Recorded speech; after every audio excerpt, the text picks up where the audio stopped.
The chamber of the Galactic Council was designed to inspire awe, but after a few centuries of routine diplomacy, awe had faded into something closer to boredom. 17 species sat around the circular table that dominated the chamber's center. Each delegation occupied a section carefully modified for their biology.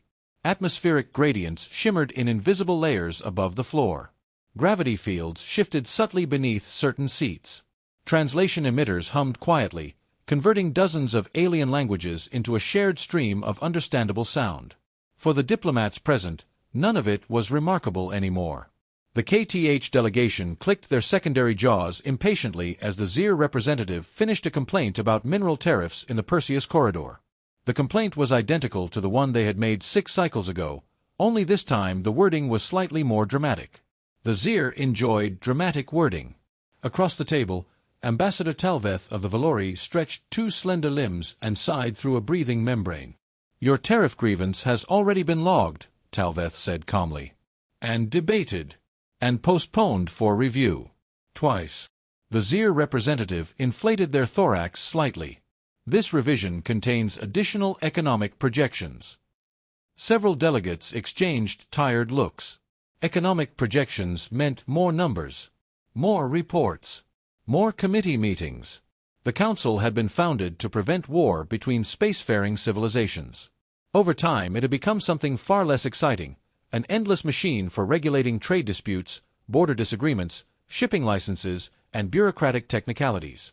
Peace, it turned out, required an enormous amount of paperwork. Near the far side of the chamber sat the human delegation. Compared to most species present, humans were physically unremarkable. 2 arms, 2 legs, a posture that most galactic species interpreted as alert but relaxed. Their environment controls were minimal. Their translation system worked flawlessly. And unlike many other delegations, the humans rarely argued. Today was no exception. Ambassador Daniel Ward sat quietly, one hand resting on the table while the other scrolled slowly across a slim datapad. His expression was neutral, attentive without appearing invested. Many diplomats had grown accustomed to that expression. Humans listened more than they spoke. At least in council chambers. Across the table, the reptilian delegate from the Korth Dominion leaned toward his neighbor and spoke in a low whisper. "Observe the humans," he muttered. His neighbor, a crystalline intelligence from the Aura-T Combine, pulsed faintly in acknowledgement.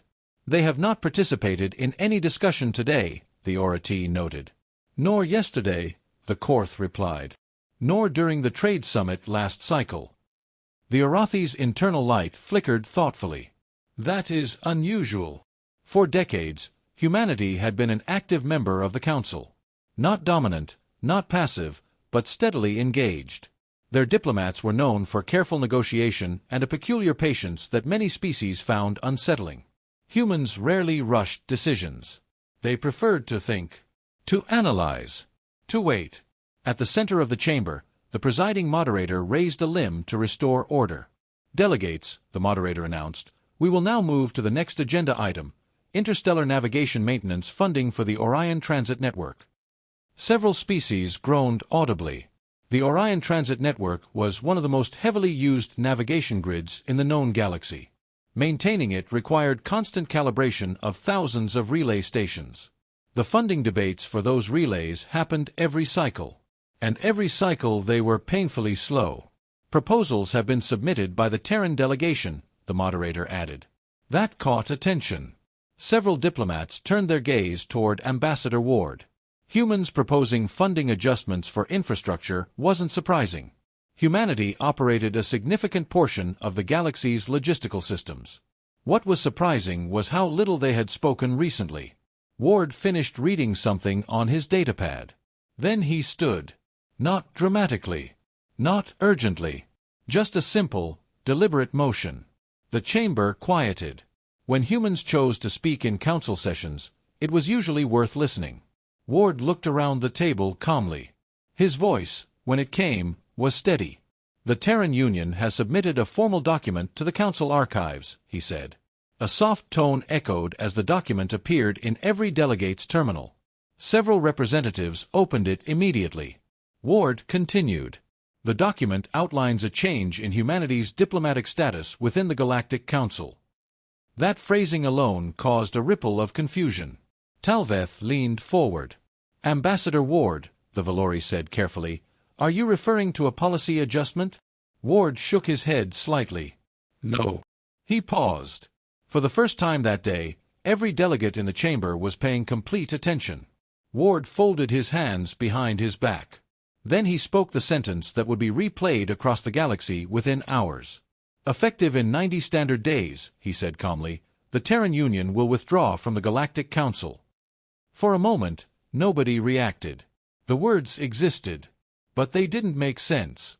Withdraw? Species did not withdraw from the Council. Membership was one of the most valuable political positions in the galaxy. Trade access, diplomatic influence, conflict arbitration. Leaving voluntarily would be unthinkable. Talveth blinked slowly. "I believe," the Valori ambassador said, "there must be a translation error." Ward gave a small, polite smile. "There is no error." Silence flooded the chamber. The Korth delegate leaned forward sharply. "You are resigning your council membership?" he demanded. "Yes." "Temporarily?" "No." Ward tapped his datapad once. The official document finalized in the archive. "Permanently." Several diplomats began speaking at once. Shock spread through the chamber like a pressure wave. But Ward didn't raise his voice. He simply inclined his head politely toward the moderator.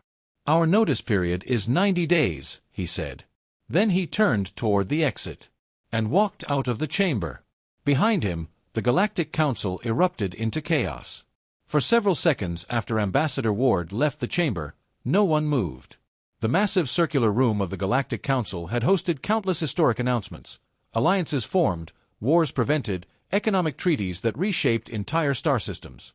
But this was something different. This felt impossible.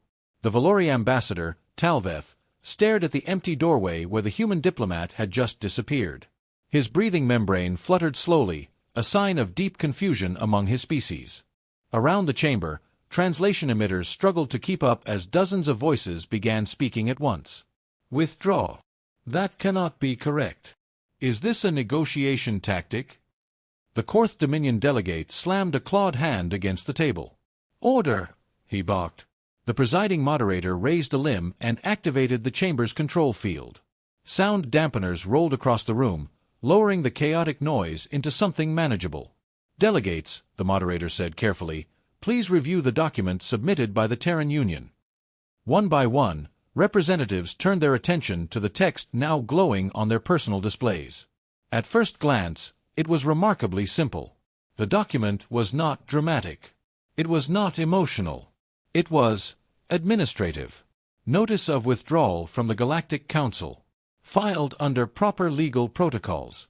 Signed by the Terran Union Senate. Approved by the Human Diplomatic Authority. Implementation date, 90 standard days.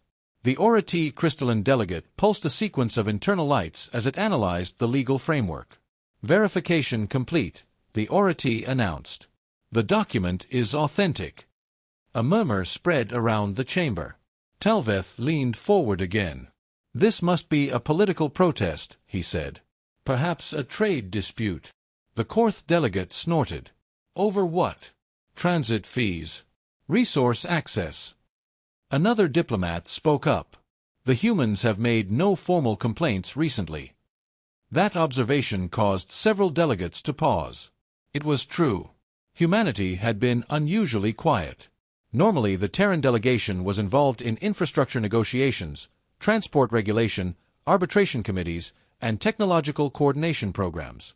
But over the past few cycles, they had gradually stepped back. Not dramatically. Just less participation.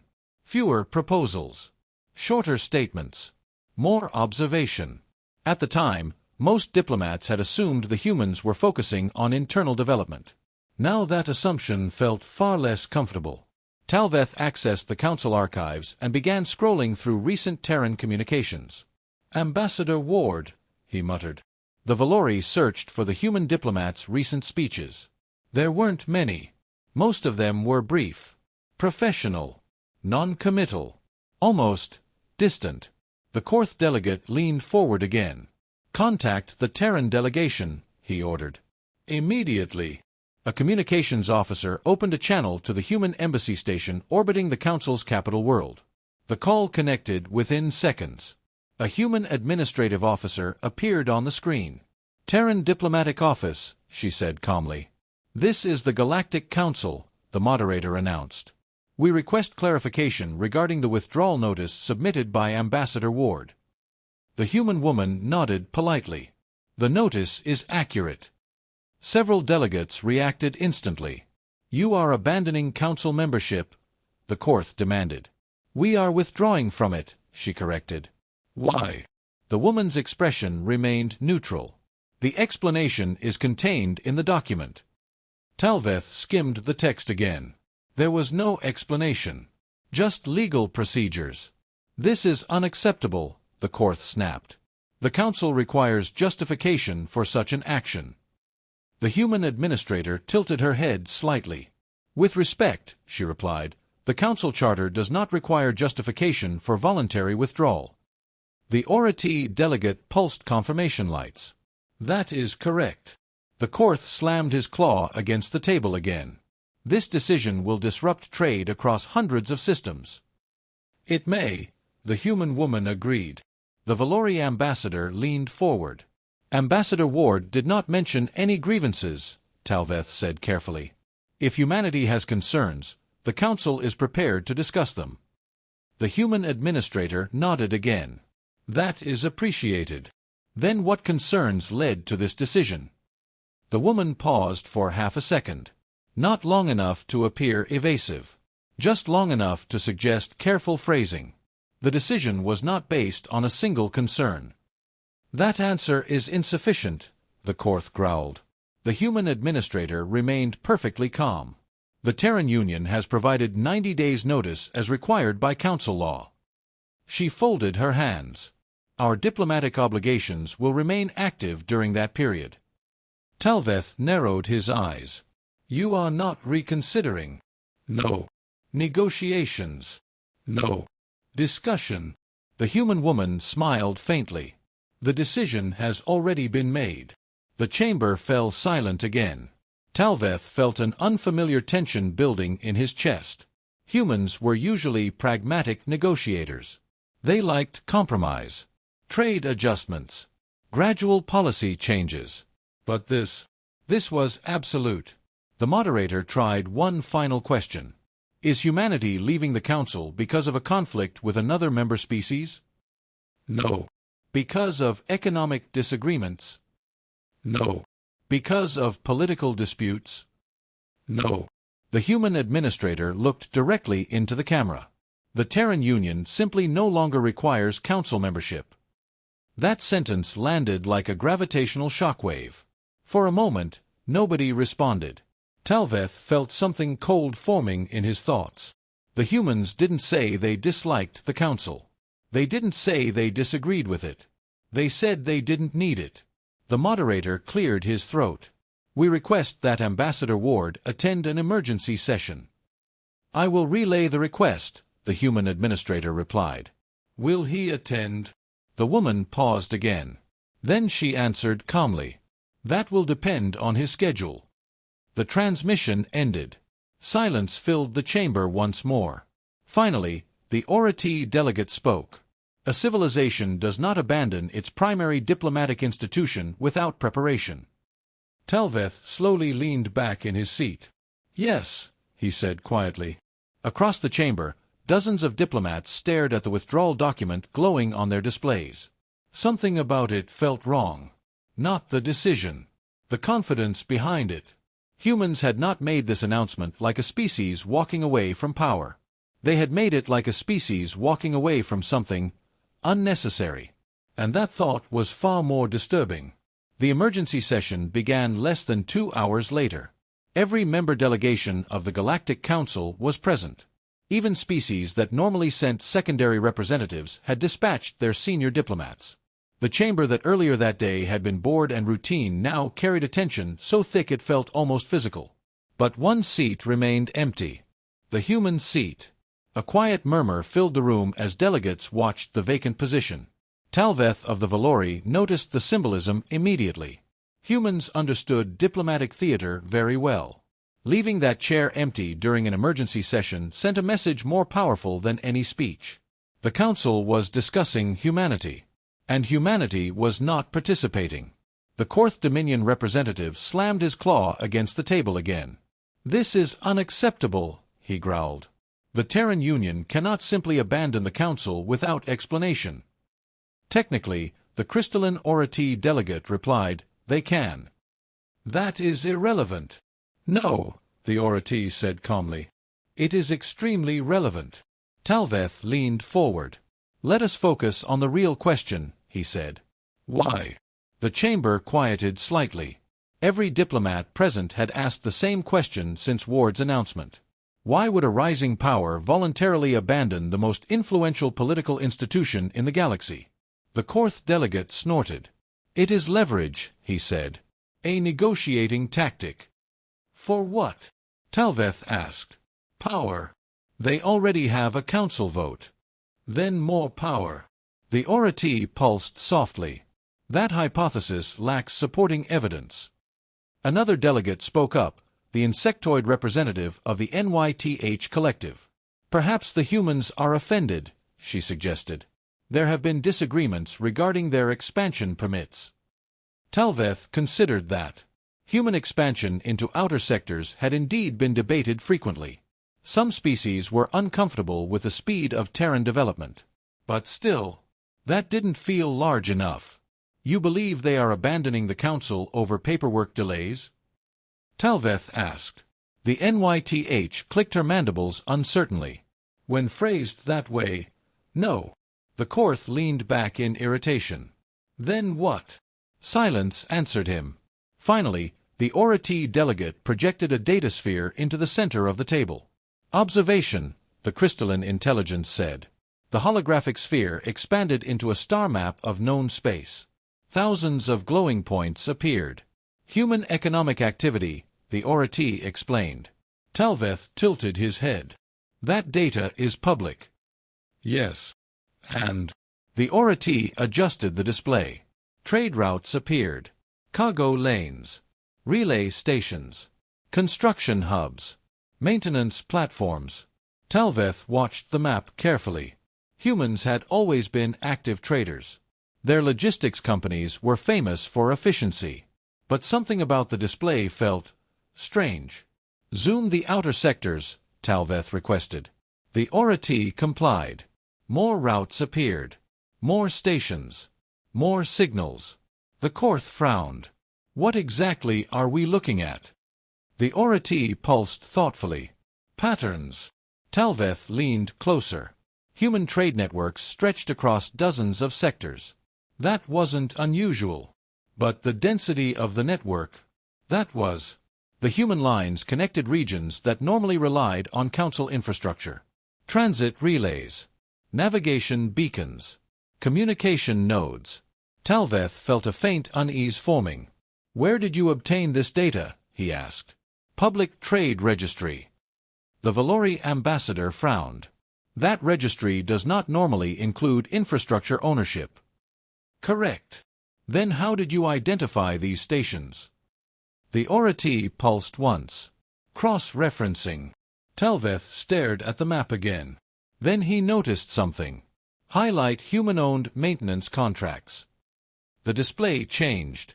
Suddenly the map lit up. Hundreds of small blue points appeared across the galaxy. Talveth's breathing membrane fluttered again. "That is a large number." The Orati agreed. Human corporations maintain significant portions of galactic infrastructure. The Korth leaned forward. So, Talveth said slowly, "infrastructure is power." Ships did not travel safely without navigation relays. Trade did not function without maintenance systems. Communication networks required constant calibration. The Council oversaw these systems, but it did not operate them directly. Most maintenance was outsourced, and humanity had become very good at winning those contracts. The NYTH collective delegate leaned closer. "How much infrastructure do humans control?" she asked. The oratee paused for a moment. Then new data appeared. Percentages. Numbers. Logistics coverage. Talveth read them once. Then again. His stomach tightened. That cannot be correct. The oratee pulsed confirmation lights. The numbers are accurate. The Korth growled. "Speak clearly." The oratee rotated the display toward the entire chamber. Human corporations operate or maintain approximately 63% of galactic navigation relays. Silence fell. The oratee continued. They maintain 71% of long-range cargo logistics networks. Another pause. And they manage the software infrastructure for over half of the Council's communication systems. Talveth slowly leaned back. The chamber had gone completely silent. The numbers themselves were not the most disturbing part. It was how nobody had noticed. Humans had not seized control of infrastructure. They had simply built it. Accepted contracts. Expanded services. Improved efficiency. Over decades. Quietly. Patiently. Until their networks stretched across the entire galaxy. The Korth finally spoke again. "You are suggesting that humanity believes it can replace the Council?" The oratee pulsed thoughtfully. "No." Talveth stared at the glowing star map. Then a colder thought formed in his mind. "No," he said quietly. "They don't believe that." The chamber turned toward him. Talveth pointed to the map. "They believe they already have." For several long seconds after Talveth's statement, no one in the chamber spoke. The star map floated silently above the council table, its glowing lines forming a vast web across the galaxy. Human trade routes, maintenance stations, relay hubs, logistics depots, thousands of tiny points connected by threads of economic activity. At first glance, it looked like a typical trade network. But the longer the delegates studied it, the more unsettling the pattern became. Because the network wasn't random. It was structured. Carefully. Deliberately. The oratee crystalline delegate expanded the projection. The map zoomed outward, revealing a larger portion of known space. Human infrastructure appeared everywhere. Not concentrated in Terran territory. Not limited to major economic zones. Everywhere. Along the Orion Transit Network. Across the Perseus Corridor. Inside neutral trade lanes. Even deep within sectors primarily dominated by other civilizations. Talveth felt his unease growing. "How long?" he asked quietly. The oratee pulsed. "Define the question. How long have humans been building this?" The crystalline intelligence began scanning historical records.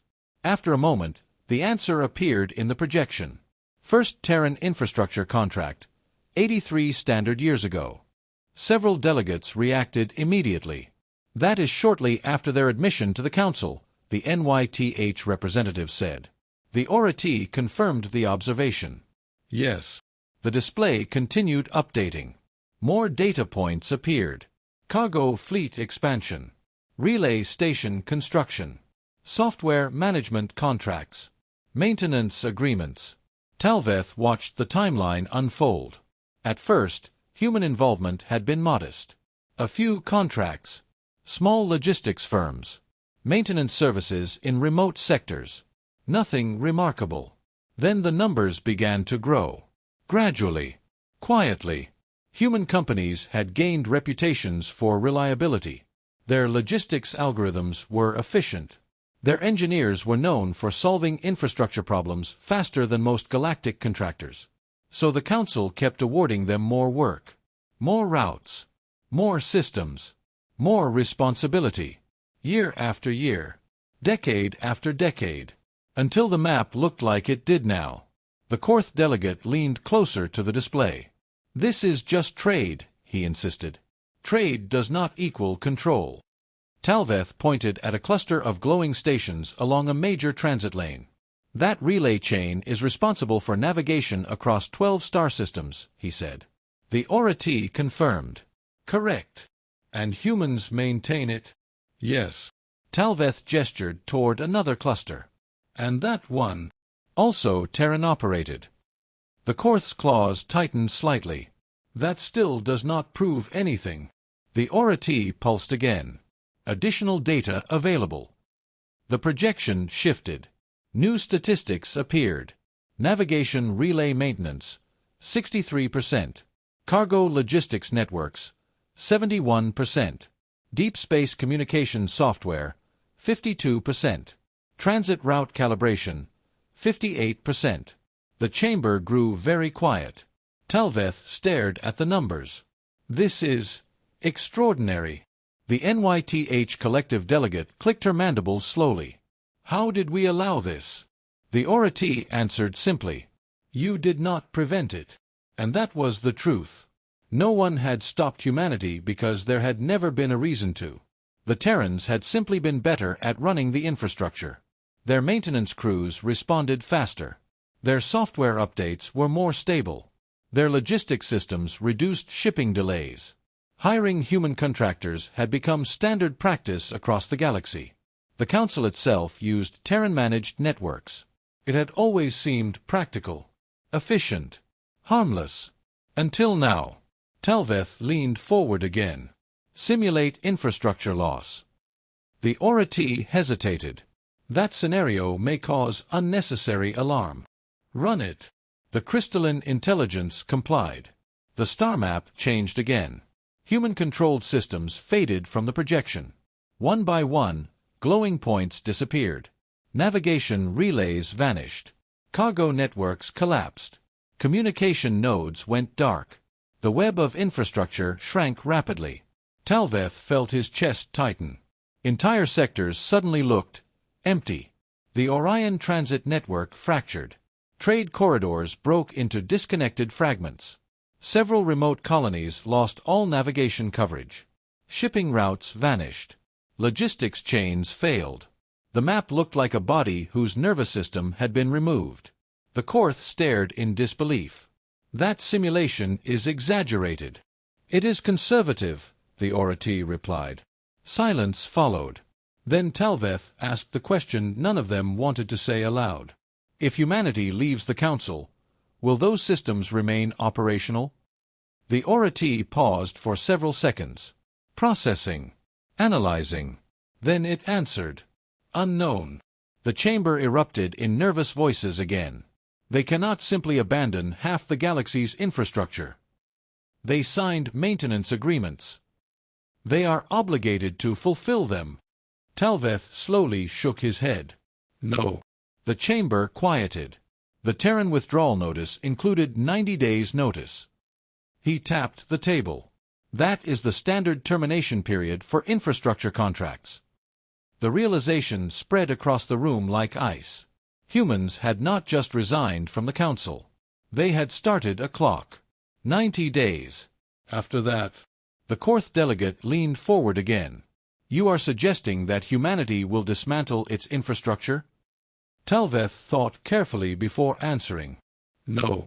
Then what? Talveth looked back at the map. At the network that stretched across the entire galaxy. A network built patiently over 80 years. A network so vast that most species had stopped noticing it. And suddenly he understood something. No, Talveth said again. They won't dismantle it. The Korth frowned. Then explain. Talveth's voice dropped slightly. They will simply stop sharing it. The silence that followed felt heavier than gravity. Because for the first time since Ward's announcement, the Council was beginning to understand something terrifying. Humanity had not built its infrastructure for the Council. It had built it for itself. And if the Terran Union truly decided it no longer needed the Galactic Council, then perhaps the far more important question was this. Did the galaxy still need humanity? The first delegation arrived at the Terran embassy less than 3 hours after the emergency session ended. They were not subtle about it. The sleek diplomatic vessel of the Valori Union descended through the orbital lanes surrounding the Council capital world and docked directly with the Terran diplomatic station. Talveth stepped off the transport with the quiet determination of someone who knew the conversation ahead might shape the future of the galaxy. The human embassy was unexpectedly simple. No towering monuments. No intimidating military guards. Just a clean reception hall with polished metal floors and a wide observation window overlooking the planet below. A human diplomatic officer greeted him with a polite nod. Ambassador Talveth. Welcome. Talveth inclined his head. I request a meeting with Ambassador Ward.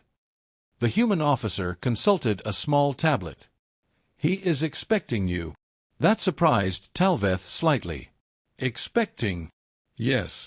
Talveth followed the officer through a quiet corridor lined with artwork, paintings of oceans, mountains, forests, human landscapes. It struck him as odd that none of the images showed cities. The door to the conference room slid open. Ambassador Daniel Ward stood near the window, looking out toward the stars. He turned as Talveth entered. Ambassador, Ward said calmly. Talveth stepped inside. Your announcement has caused considerable concern. Ward nodded slightly. That was expected. Talveth sat across from him. For decades, the Valori began carefully, humanity has been a valued member of the Galactic Council. Ward folded his hands. And now we will not be. Talveth resisted the urge to sigh. Ambassador, the Council wishes to understand your decision. Ward smiled faintly. You already do. Talveth leaned forward. No. We understand that you are leaving. We do not understand why. Ward did not answer immediately. Instead, he poured 2 glasses of water from a small pitcher on the table and slid one toward Talveth. Would you like to negotiate? Ward asked calmly. Talveth blinked. That depends on the terms. Ward leaned back in his chair. The Terran Union's decision is final. Talveth stared at him. Then what exactly are we negotiating? Ward took a sip of water. The speed of the transition. Talveth's eyes narrowed. You are dismantling infrastructure. No. Then you are denying access. Ward shrugged slightly. We are reorganizing our priorities. Talveth exhaled slowly. Ambassador, the Orion Transit Network alone connects over 200 inhabited systems. Yes. If human maintenance teams withdraw, they will. Talveth felt a chill run through his thoughts. You understand the consequences. Yes. And you are still proceeding. Yes. Talveth studied the human carefully. Ward showed no anger, no frustration, no desire to argue. Just quiet certainty. That frightened Talveth more than anything. Let me speak plainly, the Valori said. Please do. The Council will make concessions. Ward raised an eyebrow.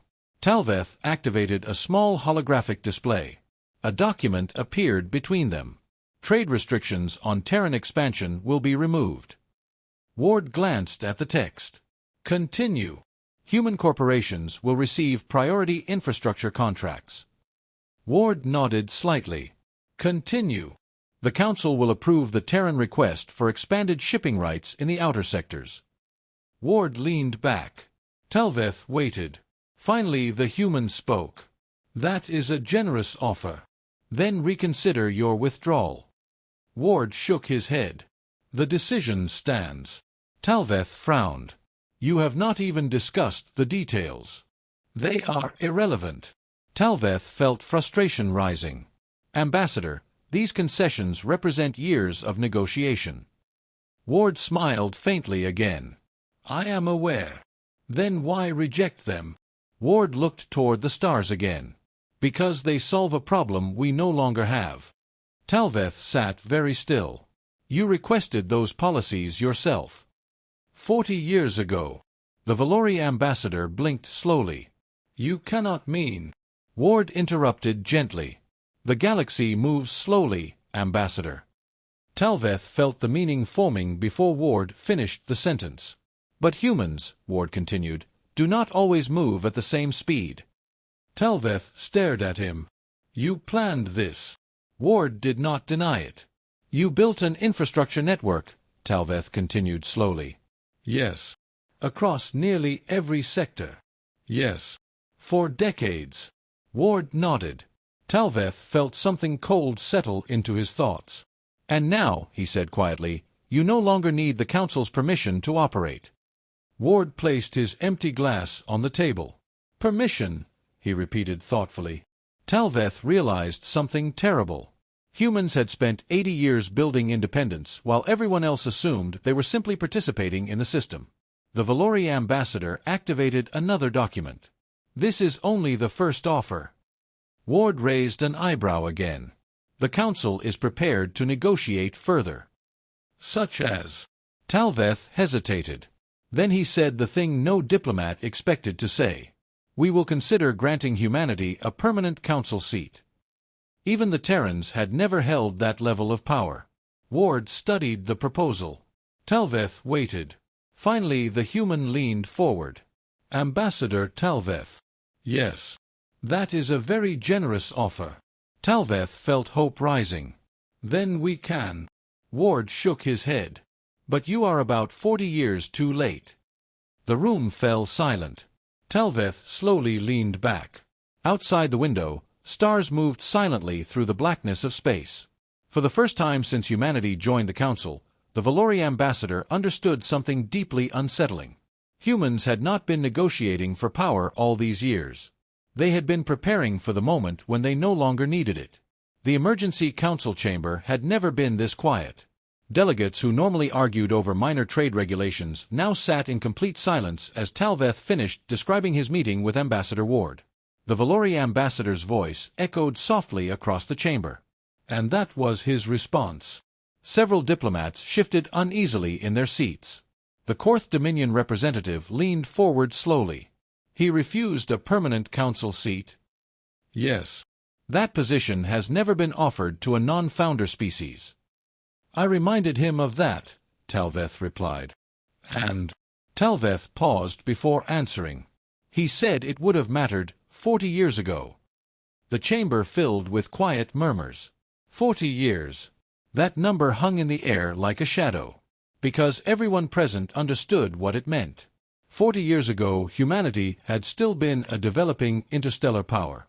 They had needed council support. They had pushed for expanded representation. For greater influence. For policy reforms. And those requests had been debated. Delayed. Referred to committees. Filed for review. The usual process of the Galactic Council. No one had expected humanity to simply stop asking. The Aura-T crystalline delegate projected the infrastructure map again. Human expansion accelerated approximately 43 years ago, it said. The star map displayed a timeline. Talveth watched carefully. The change was subtle at first. Human corporations expanded their shipping fleets. They built new relay stations. They invested heavily in logistics software. Most species had assumed it was normal economic growth.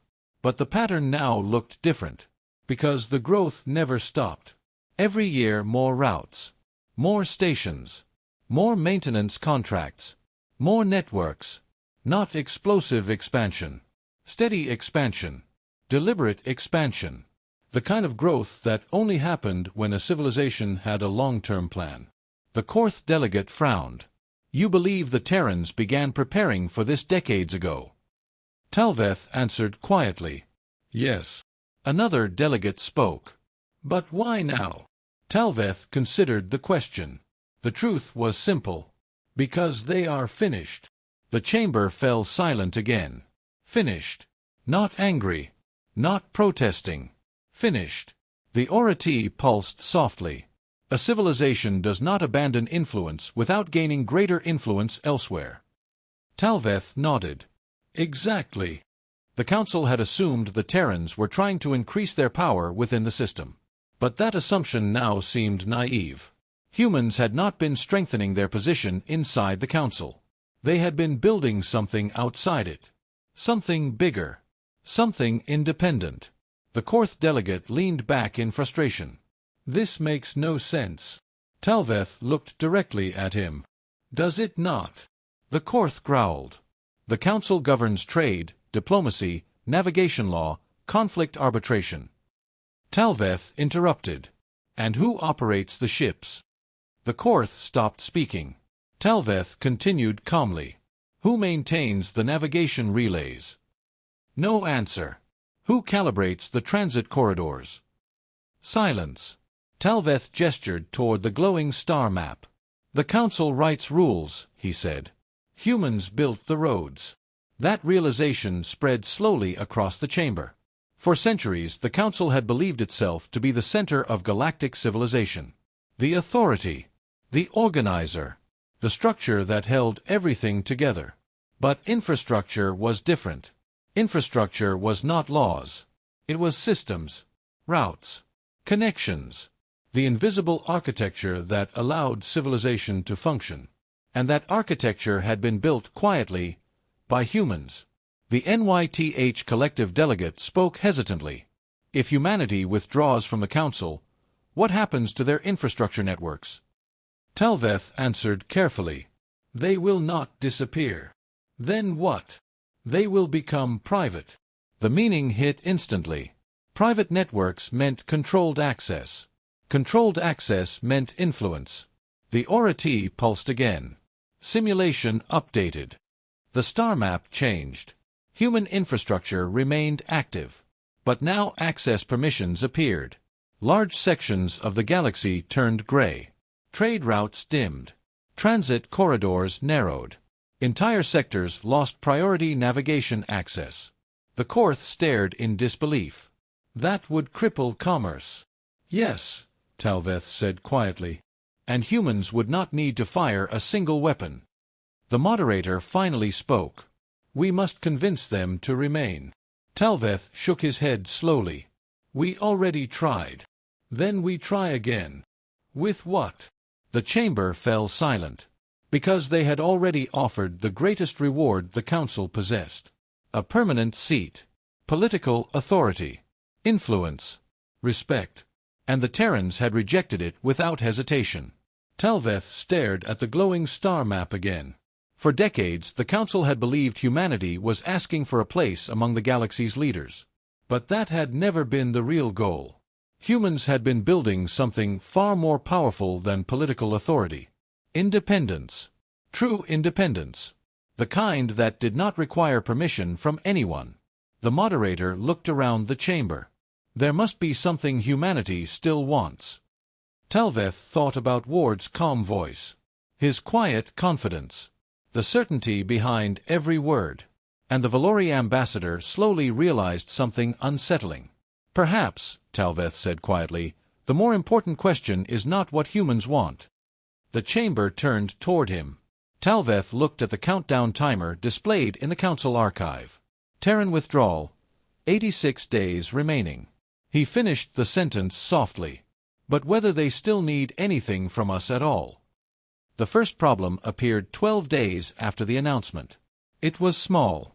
So small that most of the galaxy didn't notice. A cargo convoy traveling through the Perseus corridor reported a minor navigation delay. One of the relay beacons responsible for trajectory calibration had gone offline for several hours before coming back online again. The delay caused 3 freighters to arrive late to their destinations. Nothing catastrophic. Just inconvenient. Maintenance teams repaired the relay and operations resumed. At the time, no one connected the incident to humanity's withdrawal notice. 2 days later another issue appeared. This time it was a communications lag in the Orion Transit Network. Messages between 2 star systems experienced a 30-minute delay before reaching their destination.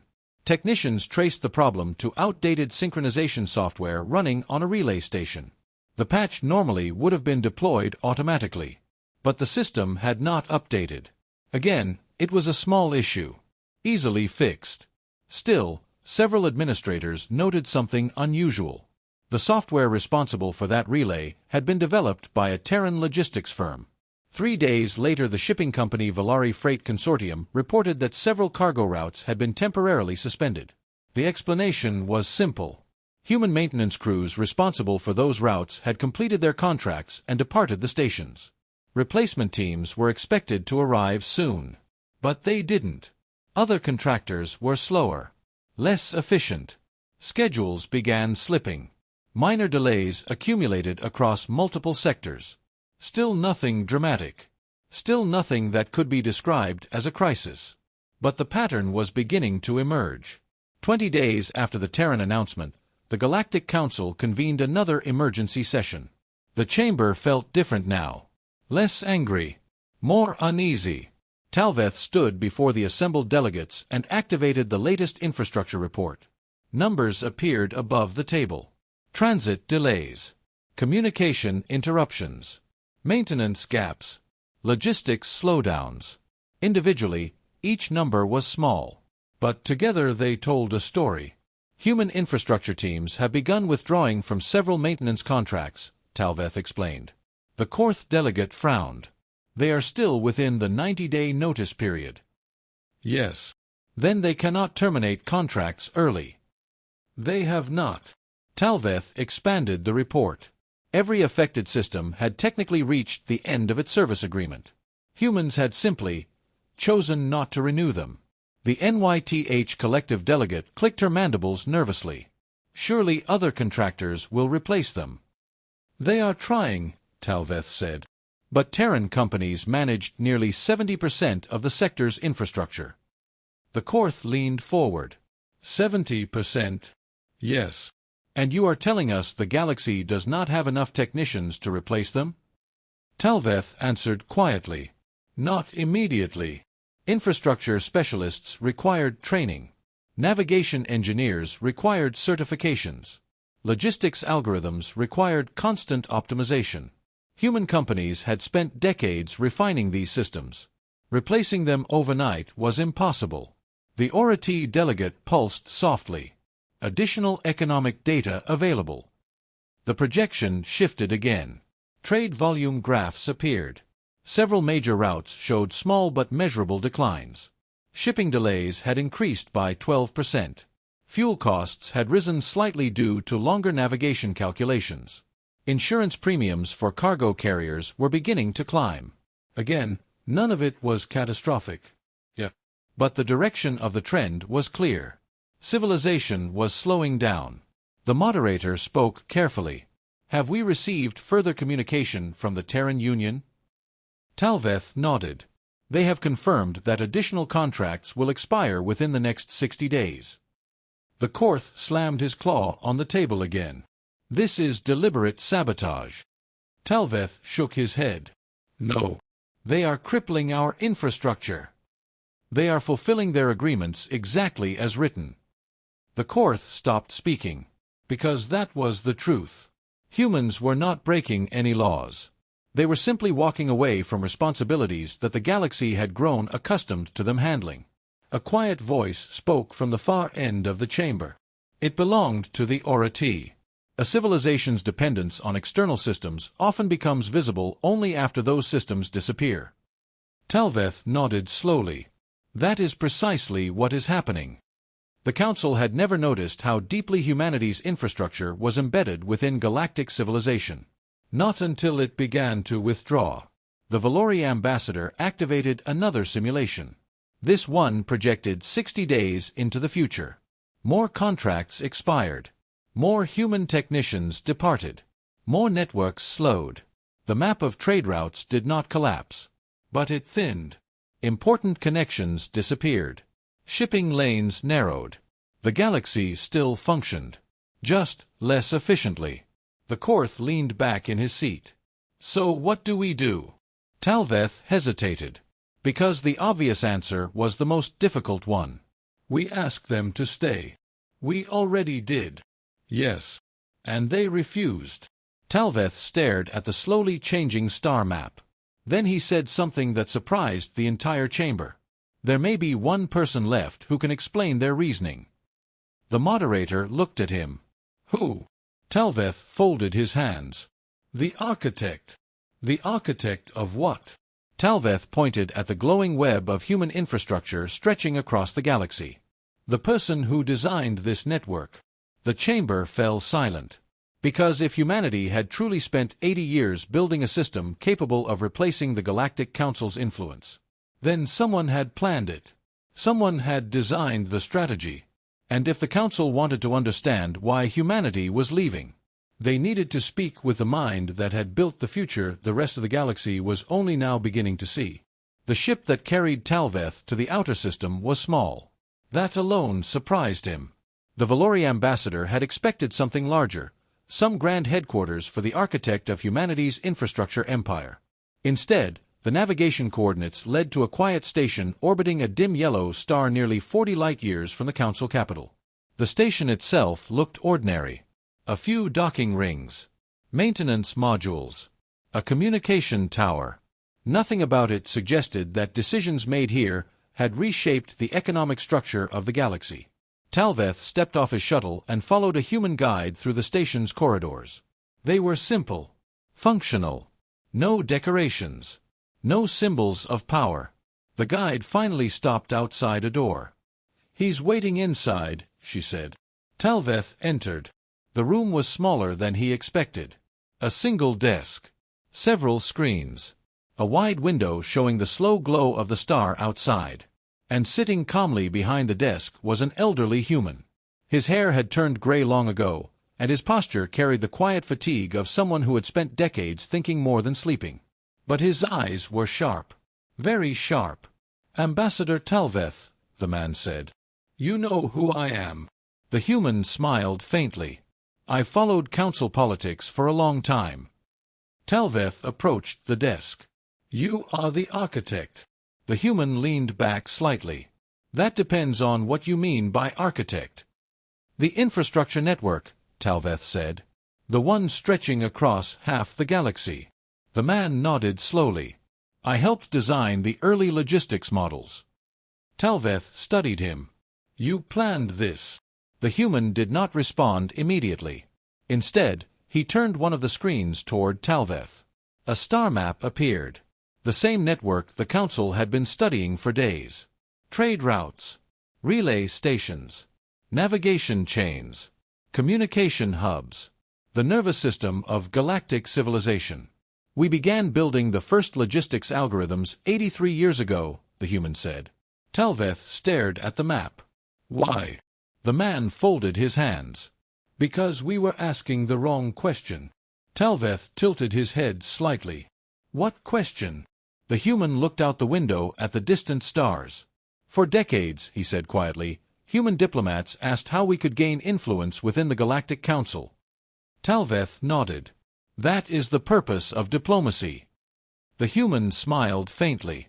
"Yes." He tapped the screen. But eventually someone asked a different question. Talveth waited. The man turned back toward him. "What if we stopped trying to gain influence inside the system," he said, "and instead built something that made the system unnecessary?" Talveth felt a chill run through his thoughts. "You replaced the council." The human shook his head. "No." He gestured toward the map. "We built infrastructure. Ships still needed navigation. Trade still needed logistics. Communication still needed networks. Civilization required systems. The council governed those systems with laws and agreements. But humans had built the systems themselves. Slowly, quietly, over generations.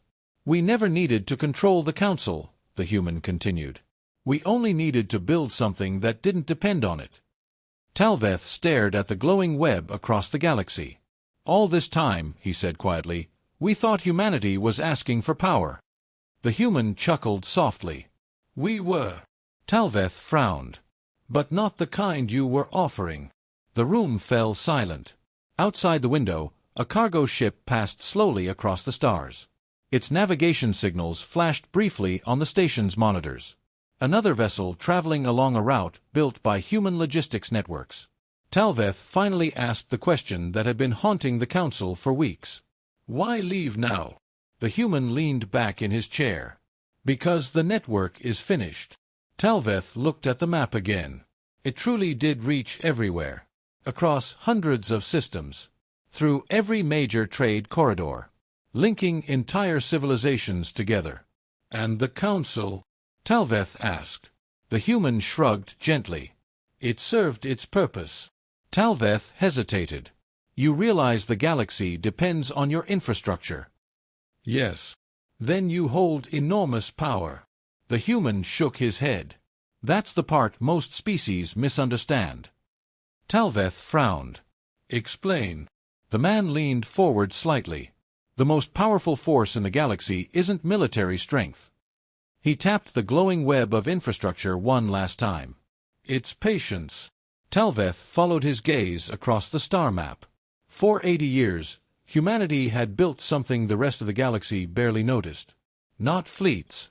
Not armies. Connections. Routes. Systems. The quiet machinery of civilization itself. And now the Council finally understood. Humanity had never needed to conquer the galaxy. It had simply built the roads everyone else depended on. And when the builders decided to walk away from the Council that once governed those roads, the galaxy would have to decide whether it could move forward without them.